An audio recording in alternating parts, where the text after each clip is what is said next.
네, 연블리의 비밀노트 일요일 순서 이어가 보도록 하겠습니다. 자, 이번 주 이제 6월도 하순으로 접어들고 있는데 어떤 증시 변수들 주목해 볼까요? 이제 6월 셋째 주 증시 이제 이벤트 좀 말씀드리면 6월 16일은 중국의 5월 소매 판매 산업 생산 데이터가 나오게 되고요. 네. 이제 바이오 학회죠. 바이오 USA가 19일까지 이제 열릴 예정이고요. 6월 17일은 일본 BOJ에서 이제 금리를 결정할 예정이고요. 미국에서는 5월 소매 판매 데이터가 나올 예정입니다.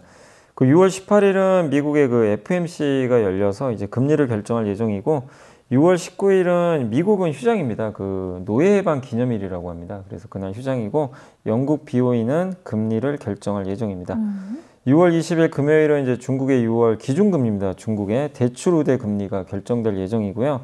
그리고 미국의 컨퍼런스 보드에서 경기 선행 지수를 발표하고 미국에서 또 당뇨병 학회가 열린다고 합니다. 그래서 23일까지 개최가 되니까 참고하시면 좋겠습니다. 네, 그래서 이 중에서 어떤 거를 가장 좀 눈여겨보고 계세요, 이사님? 그러니까 주요국들이 이번 주에 다 아까 뭐 미국, 일본, 영국까지 이 세 개 국가가 다 금리 결정을 하거든요. 그러니까 우리나라 따지면 이제 금통위가 열리는 거죠. 그렇죠. 그래서 근데 다만 다 좀 동결할 가능성이 좀 높다라고 보고 있는데 6월에 갑자기 뭐 FOMC에서 금리를 인하할 가능성은 높지 않고 다만 이제 지금 물가가 좀 생각보다 안정화되고 있기 때문에 이 부분을 반영해서 시장에서는 9월에 인하할 거다, 뭐 12월에 인하할 거다 이게 좀 헷갈리는 부분이 있는데 이번 FOMC를 통해서 하반기에 도대체 언제 금리 인하할 거냐 이게 좀 명확해질 것 같아요.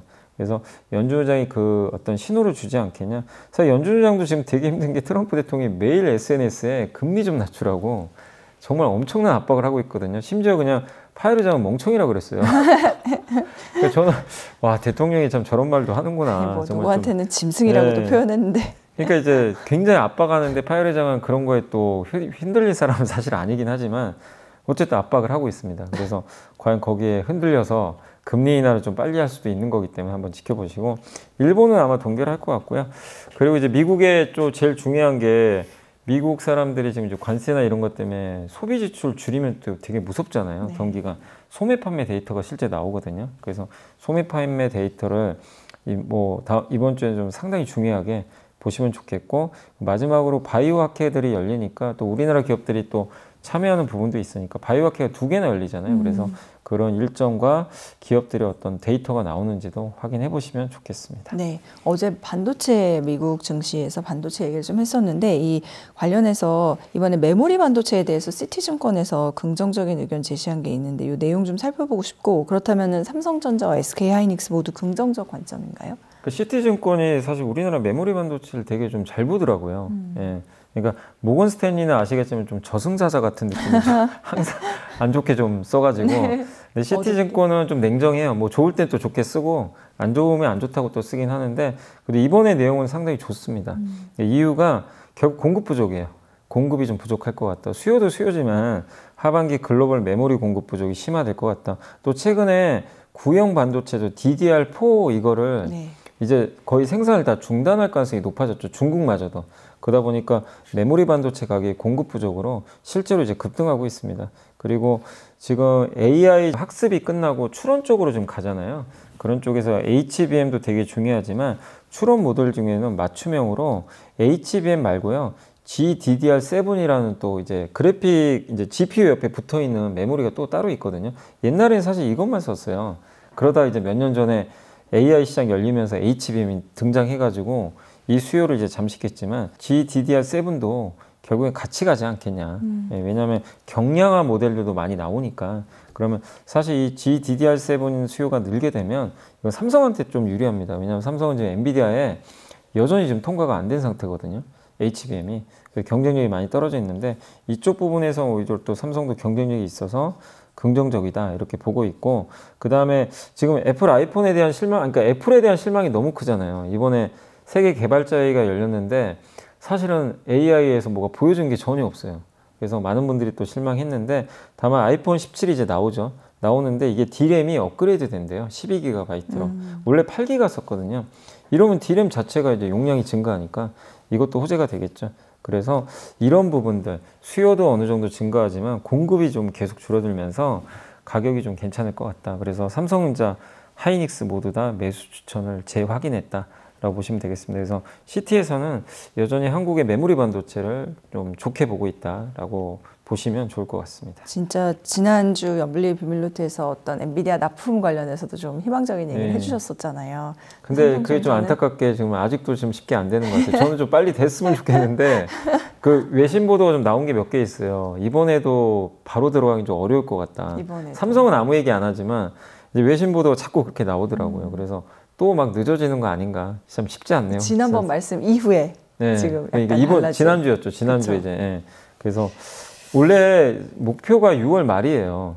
근데 6월 말보다 또 늦어질 거라는 보도가 몇 개 나오더라고요. 그래서 참 쉽지 않다. 그래도 이런 일들이 있으면은 이렇게 지금 매수 추천 재확인하고 이런 일들이 있으면 좀 좋은 거 근데 아니에요? 요건 이제 삼성의 HBM보다는 이제 다른 부분 때문에. 그렇죠. 그러니까 그런 부분도 있긴 있어요. 뭐 삼성이 아주 나쁘다 이게 아니라 근데 주가가 많은 분들이 급등하길 원하잖아요. 근데 그러려면 엔비디아 통과가 돼야 되는데 그게 이제 안 되니까 그게 제일 중요한데. 여전히 좀 안타까운 상황입니다. 네. 코스피는 뭐 5천이 넘었으면 좋겠다. 진짜 5천 갈 수 있냐 막 이런 얘기가 있지만 JP 모건에서는 코스피 3,200을 목표 지수로 제시를 했습니다. 그리고 이거 당연히 기존 전망이 상향된 거고요. 그러면 어떤 근거로 또 상향을 했는지 짚어보죠. 사실 이건 꼭 JP모건만 그런 게 아니라 많은 이제 글로벌 투자은행이 코스피를 굉장히 지금 좋게 보기 시작을 했어요. 비중 확대 의견이고 아시아 시장 내에서도 한국 비중을 높여라 이렇게 언급을 했고 그 다음에 이게 가장 큰 건 결국 상법 개정이에요. 외국인들도 상법 개정을 굉장히 의미 있게 지금 보고 있고 외국인 투자들의 실제 관심.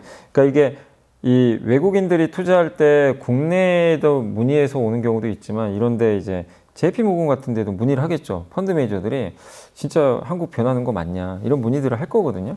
근데 상법 개정안 자체가 관심을 좀 많이 끌고 있는 것 같습니다. 그러니까 한마디로 한국 주식에 한번 이제 장기 투자도 해볼까? 짧게 하는 게 아니라 이거 진짜 주주 가치를 올린다는데 주가도 싸 보이고 그러니까 이거 큰 변화 아니냐. 믿어도 될까 이번에는? 그러니까 그런 영향 때문에 지금 관심들을 지금 갖고 있는 것 같아요. 근데 아직 외국 투자자 중에도 그러겠죠. 진짜 되는 거 맞나? 이제 반신반의하는 분들도 계시겠죠. 근데 어쨌든 관심이 많아진다는 건 굉장히 긍정적인 신호죠. 한국에 대해서. 그래서 또 한국과 미국의 관세 협상이 남아있지만 이것마저 잘 된다면 증시에 당연히 우호적이고 다만 이제 업종으로는 메모리 반도체랑 금융, 방산, 지주사, 화학, 소비재 그다음에 뭐 K-팝 같은 엔터 이런 쪽을 선호했고 자동차는 아직은 중립은 맞는데 원래는 비중 축소였어요. 올린 거죠 중립으로. 이렇게 좀 올려줬고 한국은행주도 여전히 좀 괜찮은 것 같고 그 다음에 밸류도 여전히 낮다. 그러니까 이렇게 올라왔지만 한국 시장이 여전히 비싸진 않거든요. 그렇기 때문에 이런 걸 종합해 보면 JP모건은 지금 일단 3,200까지는 물론 이제 기간은 좀 길어요.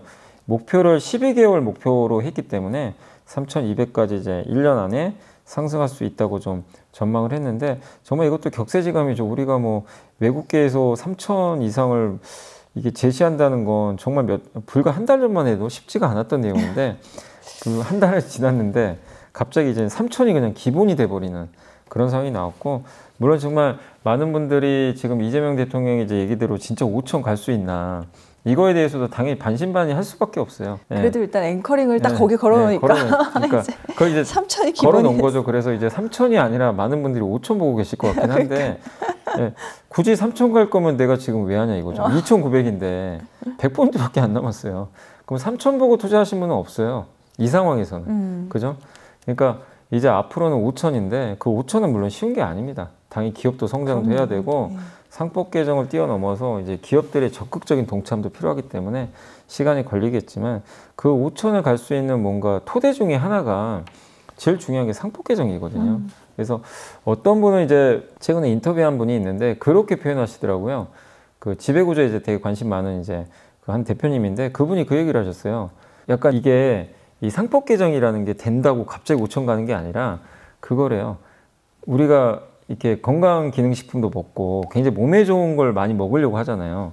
결국 좀 오래 살기 위해서 그렇죠. 건강하게. 그거랑 똑같다는 얘기예요. 당장 효과가 아니라 이 상법 개정을 통하게 되면 이 코스피라는 게 완전 체질 개선이 된대요. 그래서 굉장히 중장기로 꾸준하게 우상향할 수 있는.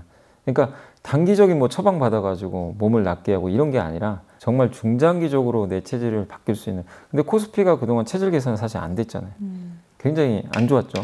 그동안 근데 상법 개정이 이렇게 항상 약간의 암초에 부딪혀 왔던 이유는 또 기업적인 측면을 기업이죠. 기업들이 반발이 되게 심했고 그 아시겠지만 한덕수 이제 권한 대행도 결국엔 그 통과된 거를 그냥 거부권 행사한 게 기업들에 대한 얘기를 했거든요. 기업들의 반발도. 그래서 그때 상법 개정 통과하고 아마 기업 총수들이 다 갔잖아요. 한덕수 권한 대행한테 가서 이러면 안 된다 했는데 어제 되게 아쉬웠죠. 예, 개인 투자자분들 입장에서는. 근데 만에 하나 또 기업이 그렇게 돼가지고 예를 들어 뭐 우리나라를 떠나서 생산 기지를 다 옮긴다거나 하면 또 그런 데서 나오는 우려는. 근데 괜찮은가요? 저는 그렇게까지는 생각 안 하는 게 지금 그거는 어쨌든 기업의 선택이잖아요, 사실. 근데 상법 개정과 무관하게 지금 현대차 같은 경우 이런 거죠. 트럼프 대통령이 그런 압박도 있겠지만 미국에 생산 안 하면 안 되거든요. 지금 관세 때문에 미국 비중 늘릴 수밖에 없어요. 이거는 이게 주주권익을 훼손하고는 아무 상관이 없는 이슈예요. 이거 자체. 그러니까 상법 개정의 핵심은 그거예요. 주주의 권익을 훼손했냐 안 했냐. 네. 이거를 훼손했으면 이제 소송으로 그걸 바로잡을 수가 있어요. 근데 회사가 어떤 투자를 해야 돼요. 뭐 예를 들면 삼성전자가 10조를 투자해야 되는데 그걸 가지고 M&A 할 수도 있고 주주환원 할 수도 있고. 예. 근데 그런 부분에 있어서 기업의 경영에서 어떤 중요한 투자를 할 때 그게 M&A를 해서 성공할지 안 할지 아무도 모르잖아요. 근데 그거를 M&A를 하거나 어떤 투자를 할 때 대주주의 어떤 가치를 위해서 한다면 그런 건 걸 수가 있는데 네. 그게 아니라 확장을 위해서 뭐 어떤 A란 반도체 기업을 10조 원 주고 인수해요. 그거는 주주 권익과는 무관한 이슈라는 거죠. 회사가 성장하기 위해서 하는 거고 그게 실패할 수도 있잖아요. 근데 그거 실패하는 거 가지고 소송 건다고 이기겠습니까? 그러니까 이런 거죠. 삼성이 10조 원 줄여서 A라는 기업을 인수했거든요. 반도체 성장에 의해서. 네. 근데 그게 잘못됐어요. 결론적으로 나중에 몇 년 후에. 그럼 그거 가지고 갑자기 개인 투자자가 소송을 걸어요. 이거 잘못해서 주가 빠졌다. 근데 그게 삼성이 그럼 주주 권익을 훼손한 건 아니잖아요. 그때 당시엔 최적의 결정인데. 그럼 그런 거는 소송해봐야 질 게 뻔합니다. 그게 아니고 예를 들면 이런 거죠. 물적 분할을 갑자기 해요.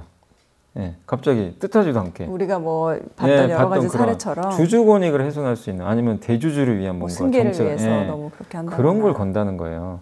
그러니까 이거를 그러니까 지금 기업들도 저는 좀 아쉬운 게 그냥 각종 소송에 자꾸 걸린다고 하는데 그게 아니라는 거죠. 그럼 개인 투자분들이 뭐 정말 한가해가지고 그냥 기업들 그냥 회방 놓으려고 무조건 소송 거 그게 아니라는 겁니다. 그거는 너무나 생각이 앞서 나간 거고 그런 게 아니라 주주 권익에 대해서 뭔가 불편한 일이 생기면 이제는 개인 투자자들이 보호받을 수 있는 그런 권한이 생긴 거지.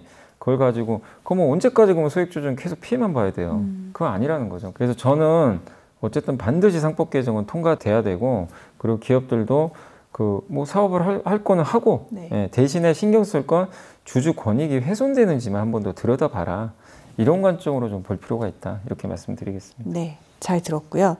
이사님께서 자동차에 대해서도 이 JP모건이 중립으로 의견을 약간 상향 조정했다 얘기해 주셨는데 실제로 이 자동차 업종 반등에 성공했거든요. 그러면 이게 이제 시장 때문에 그런 게 된 건지 아니면 또 뭔가 호재가 있었던 건지 궁금합니다. 그러니까 자동차 업종이 뭐 엄청 좋아서 뭐가 오른 건 아니에요. 사실 이제 모처럼 반등에 성공하긴 했는데 일단 자동차가 우리나라 이제 현대차 그룹이 대표적으로 밸류업 잘하잖아요. 주주환원도 잘하니까 그런 부분들이 이제 상법 개정과 또 맞물려서 더 많은 주주환원 혜택을 주지 않겠냐. 그리고 워낙 지금 이 현대차 그룹도 PBR이 되게 낮아요. 저 PBR이죠.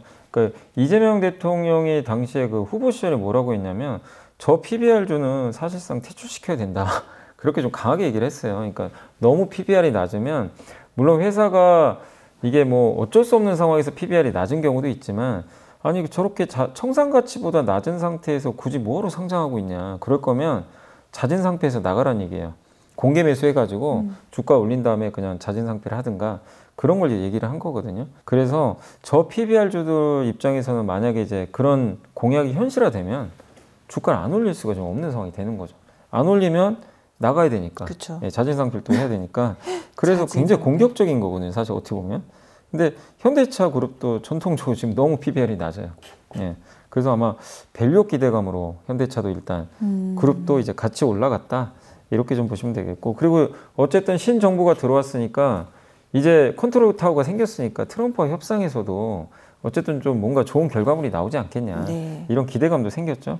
그리고 보스턴 다이내믹스에 대한 기대감도 있고 이게 로봇 회사인데 예. 로보틱스. 그래서 이것도 충분히 있고 뭐 밸류가 여전히 낮아서 뭐 저평가된 매력들 높은 배당 수익률 이런 것들 또 상대적으로 요즘에 뭐 트럼프랑 또 일론 머스크가 막 싸우다 보니까 테슬라가 좀 빠졌잖아요. 그런 부분에서 현대차가 좀 더 낫지 않냐라는 대안으로. 그런, 네, 대안으로 약간 그런 부분도 있었기 때문에 그게 좀 겹쳐서 모처럼 반등했다라고 보시면 되겠고 엄청나게 뭐 큰 뭐 이런 호재가 나오거나 그런 거는 아직은 아니다라고 말씀드리겠습니다. 신정부에 대한 기대감으로 이제 신정부가 들어서면서 그야말로 새로운 키워드나 뉴스들이 뭐 속보처럼 매일 쏟아지고 있는데 그 가운데서 이재명 대통령의 에너지 고속도로 이거 어제도 말씀해 주셨지만 이 공약도 큰 이슈였어요. 이게 2030년까지 서해안의 대규모 전력망을 연결한다는 건데 이 에너지 고속도로 의미도 다시 한번 짚어보겠습니다. 어떤 대통령이든 뭔가 이제 새 정부가 이제 들어와서 취임을 하면 뭔가 이제 메시지를 경제 정책 쪽에 몇 개 던지거든요. 아젠다가. 네, 어젠다가. 트럼프도 마찬가지잖아요. 근데 이제 이재명 대통령이 제일 저는 눈에 들어왔던 게 결국 서해안 에너지 고속도로죠. 그거를 이제 깔겠다는 건데 이거 고속도로니까 결국 뭔가를 연결한다는 건데 에너지잖아요. 결국 전선으로 연결하겠다는 거죠. 그러니까 핵심은 저기 호남 지역에 있는 저 밑 이제 아래쪽에 해상풍력이나 태양광 이제 발전된 이 전력들이 지금 많이 생산이 되곤 있는데 전력은 대부분 다 수도권에서 필요하죠. 데이터 센터가 거기 몰려 있잖아요. AI를 하기 위해서는 전력이 많이 필요한데 이게 전력을 필요로 하는 곳과 생산하는 곳이 서로 달라요. 떨어져 있어요. 그러다 보니까 이게 뭔가 연결해야 되는데 그동안 송전만 투자가 많이 부족했거든요. 그러니까 이거를 연결을 시키자. 어차피 지금 전력 많이 필요하니까. 근데 그렇다고 갑자기 저기 경기도나 수도권에 발전소 같은 것도 짓기도 쉽지 않으니까 그래서 서해안에서 나오는 이 어쨌든 풍부한 에너지를 신재생 에너지를 끌어올리자. 예. 근데 그걸 하기 위해서는 결국 이제 송전망이 필요한데 근데 이거를 또 육지로 만약에 보내면 이게 송전탑이나 이런 거 만들어서 보내면 네. 그거 지나갈 때 주민들 피해가 심각하거든요. 그래서 이번에 핵심은요 바닷속으로 연결하는 거예요. 해저 케이블로 연결해서 그래서 여기서 나온 이름이 뭐냐면 HVDC라고 있어요. 이제 하이 볼티지라고 그러는데 하이 볼티지 고전압, DC가 직류, 교류가 아니라 교류는 에너지 송전할 때 손실률이 너무 커요. 네. 그래서 반드시 직류로 바꾸죠. 옛날에 배웠던 것 그죠? 같아요. 그래서 직류로 바꾸는데 이거를 물리 시간에. 근데 한 번 더 올립니다. 전압을. 그리고 굉장히 위험하죠. 엄청나게 이제 고전압이 흘러가니까. 근데 그거를 바다로 이제 연결해가지고 해저 케이블로 하겠다는 거고 이걸 하면 전력 손실이 굉장히 적어요. 그리고 빠른 시간 안에 갈 수 있고 그래서 상당히 이 해저 케이블을 통한 전송에도 되게 유리한 게 HVDC고 실제 제주도에서 이제 국내 내륙으로 연결할 때 이 HVDC 사용하고 있거든요, 실제로. 그래서 이걸로 빠른 공급을 하겠다. 그래서 결국 이걸 통해서 서해안 쪽에 에너지 고속도로를 만들어서 AI 데이터 센터에 뭐 전력을 많이 좀 공급시키겠다라는 게 가장 큰 목표라고 보시면 되겠습니다. 이게 2030년까지 이제 계속되는 프로젝트니까 여기서 핵심은 뭐죠? HVDC죠. 아까 말씀드린 그래서 요걸 하는 회사가 LS전선 비상장이지만 이제 지주회사가 LS고요. 대한전선 그리고 LS 일렉트릭은 그 전압을 이렇게 올려줘야 되잖아요. 그때 이제 그 전압 올릴 수 있는 변환용 인버터를 만드는 기업입니다. 네. 그래서 이런 기업들이 이제 밸류체인이 있으니까 한번 지켜보시면 좋겠습니다. 네. LS전선과 LX 일렉트릭이 올랐던 거는 되게 기시감이 있어요. 그렇죠. 그랬던 적이 이게 전선 때문에 그때 한참 전선도 오를 때. 있고 변압기 주로 미국 쪽인데 이제 이번 이슈는 이제 국내 요인이에요. 네, 그렇게 보시면 되겠습니다. 네, 알겠습니다. 카카오그룹도 모처럼 급등세에 나왔거든요. 이건 왜 이렇게 모처럼 이렇게 된 거예요? 왜냐면 이거 이재명 대통령이 워낙 스테이블 코인 아시잖아요. 요새 스테이블 코인 얘기 많이 네. 나오죠. 요거를 그 발행하는 걸 공약으로 제시했는데 근데 실제로 이번에 김용범 대표 이분이 이제 그 해시드 오픈 리서치의 대표인데 대통령이 정책실장으로 임명됐어요. 근데 이분이 스테이블 코인 전문가거든요, 사실. 이 암호화폐나. 그러다 보니까 이 사람을 여기다 앉혔다는 건 스테이블 코인을 하겠다는 거구나. 그러니까 이제 미국의 트럼프 대통령도 당시에 그랬죠. 데이비드 섹스라는 그 암호화폐 차르를 이 사람을 앉혔는데 이 사람이 이제 암호화폐 또 전문가거든요. 그러다 보니까 그때 암호화폐나 이런 쪽에 한번 움직인 적이 있거든요. 그러니까 약간 비슷한 느낌이죠. 그래서 이제 관련해서 카카오그룹이 좀 수혜를 받지 않겠냐. 왜냐하면 그 새 정부의 또 지금 정책 중에 하나가 지역화폐 같은 거 있잖아요. 네. 지역 쿠폰, 소비 쿠폰 이런 건데 카카오페이가 핀테크 기업이니까 거기서 일정 부분 결제 플랫폼으로 역할을 할 수가 있거든요. 카카오페이를 통해서 결제를 할 수가 있는 거죠. 그러면 수수료 수익이 좀 늘지 않을까. 이 부분이 있고 또 아까 스테이블 코인 얘기했지만 스테이블 코인 발행 주체로 카카오뱅크가 들어가지 않겠냐.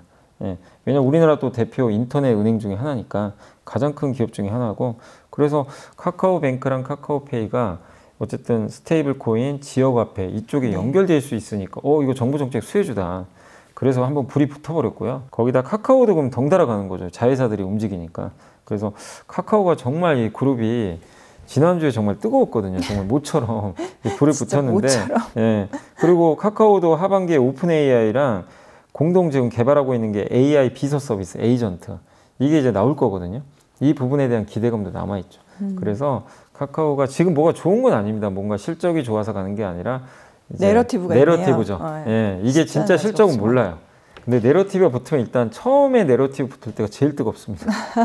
실적은 나중 문제예요. 그래서 이 요인들이 붙으면서 카카오 그룹주가 올라왔다. 다만 이제 조심하실 건 이게 진짜로 숫자가 나와야 되는데 그거는 아직 알 수가 없잖아요. 그래서 일단 지금은 트레이딩 정도로 좀 이렇게 대응하시는 게 좋을 것 같습니다. 네. 게임주도 상승세가 두드러졌는데 드라마 관련주들도 좀 급등이 나왔어요. 이건 보니까 넷플릭스가 주연급 출연자들의 출연료를 회당 4억 원 이하로 제한한다. 4억 원. 근데 회당 4억 원 어쨌든 이하로 제한한다는 보도가 있었습니다. 이거는 그럼 뭐 비용이 그만큼 절감되기 때문이다 이렇게 봐도 될까요? 네, 비용 절감 때문이라 보시면 될 것 같아요. 그러니까 드라마 제작사는 저는 올해는 괜찮게 보는 게 여러 이유가 있지만 이제 뭐 일부에서도 말씀드린 한한령 해제 이슈. 이게 제일 크죠. 왜냐하면 드라마 수출도 가능할 수 있거든요.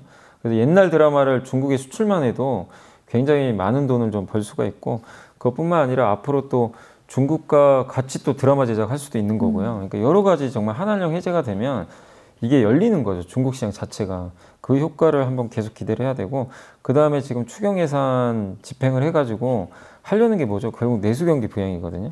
그러면 이제 광고 경기도 살아나요. 광고가 살면 지상파 방송사도 좀 숨통이 트이죠. 네. 아무래도. 그러면 드라마 제작이 좀 늘어나겠죠. 과거보다.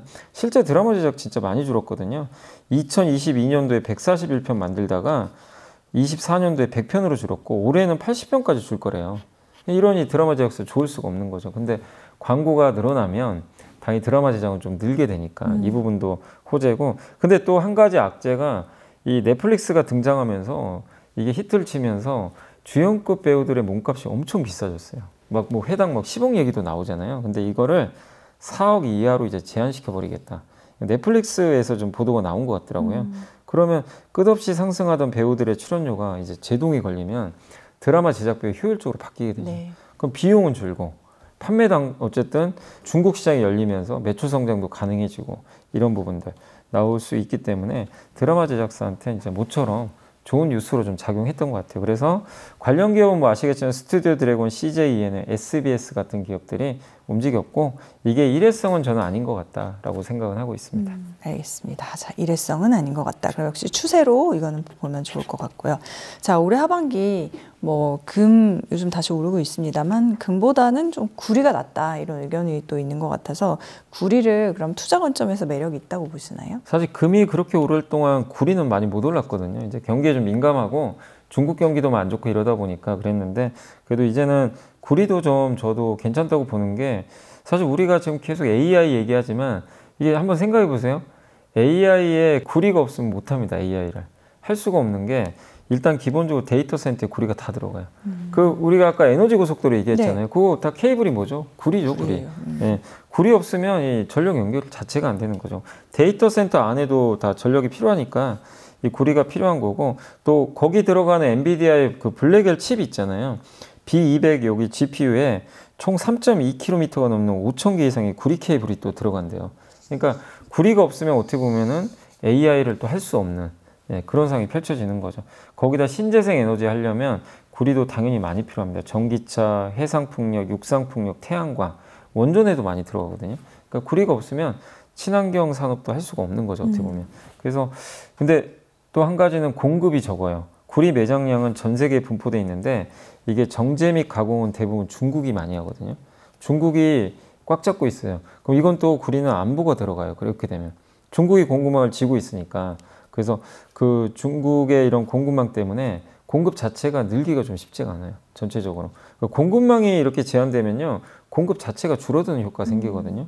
그래서 구리 공급 부족은 장기간 또 지속될 수밖에 없고, 그런데 수요는 계속 증가하고 이럴 수 있기 때문에, 그래서 2030년에 정년구리 수요가 3,300만 톤을 예상하는데 공급은 2,880만 톤밖에 안 된다고 합니다.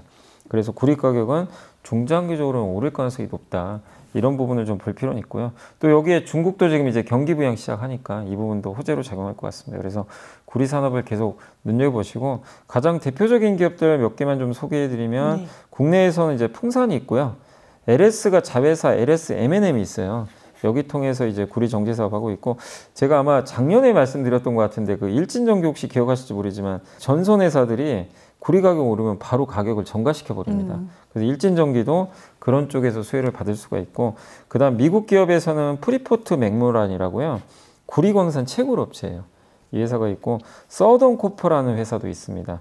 이 회사도 멕시코와 페루의 주요 사업장을 둔 구리 생산 강자기 때문에 이런 구리와 관련된 밸류체인도 이제 글로벌적으로 다 있기 때문에 한번 지켜보시면 좋을 것 같습니다. 네, 구리와 관련된 밸류체인을 한번 지켜보자는 말씀이었습니다. 자, 그러면 연미사님께서 선정해 주신 이번 주에 보고서 일요일 순서 보고 마무리하도록 하죠. 네, 안 그래도 이제 아까 에너지고속도로 말씀드린 대로 지금 메리츠증권의 문경원 연구원님이 전력망 투자는 유틸리티로부터라는 이제 내용의 보고서를 써주셨는데, 지금 유틸리티 업계, 유틸리티 뭐냐면은 그 한국가스공사나 그런 한전 같은 이제 발전소를 운영해가지고 이제 전력이나 가스를 만들어내는, 그러니까 전기를 만들어내는 그런 업체라고 보시면 좋을 것 같은데, 이재명 정부가 지금 전력망 투자를 핵심 공약으로 내세운 첫 정부거든요.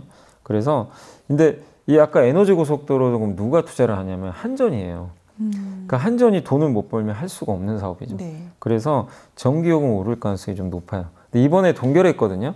동결한다고 이게 뉴스가 나오다 보니까 한전 주가가 하루에 막 10% 빠져버리더라고요.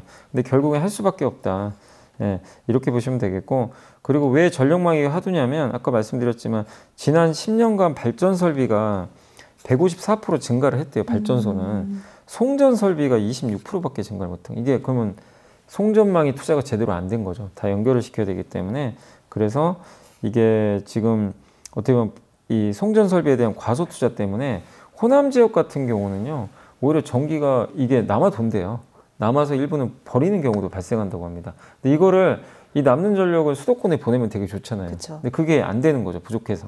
근데 이걸 하겠다는 거고, 근데 이런 걸 하려면 결국 돈 필요하고, 그래서 한반도를 둘러싸는 U자형 고속도로도 있는데, 에너지 고속도로, 이거 하려면 20조 이상 필요한데 이를 포함해서 한국전력이 향후 10년간 매년 10.5조 원 설비 투자가 필요하대요. 돈이 많이 드는 거죠. 그래서 한전의 전력 요금 인상, 재무 구조 개선은 좀 불가피하다. 그래서 올해 말이나 내년 초에 요금 인상 가능성이 있대요. 그래서 한전도 긍정적으로 좀 바라보고 있다라고 보시면 되겠고, 배당 수익률도 한 6% 넘는데요. 올해 아마 배당을 많이 줄 것 같아서. 그리고 또 한 가지가 그 한국전력 외에 SK 이터닉스라는 기업도 좀 소개를 해주셨는데, 이 회사는 태양광 PPA라고 하는데, 이게 뭐냐면 태양광 발전에서 전력을 만들어내면 PPA는 기업이 직접 그 회사랑 계약 맺고요, 전기를 사가는 거죠. 예, 중간에 뭐 한전을 통하는 게 아니라 직접 이제 기업이 구매를 해버리는 거죠. 이제 그런 사업을 PPA라고 하는데, PPA라고 합니다. 이제 미국에서는 되게 흔한 사업인데 우리나라는 좀 생소하죠, 사실. 근데 SK 이터닉스가 이런 이제 태양광이나 해상풍력 쪽에서 이런 사업을 하고 있으니까 이런 쪽에 수혜를 받지 않겠냐라는 의견이니까 참고하시면 좋겠습니다. 네. 자, 이렇게 해서 연불리의 비밀 노트 열어봤고요. 자, 6월 15일 이제 뭐 넘어가면은 그야말로 이제 하순으로 접어듭니다. 6월 여름으로 가는 길목에서 건강 유의하시고요. 또 뭐 비 소식 간간히 있으니까 유의하셨으면 좋겠습니다. 저희는 다음 주에 또 찾아뵙도록 하겠습니다. 이사님 감사합니다. 감사합니다.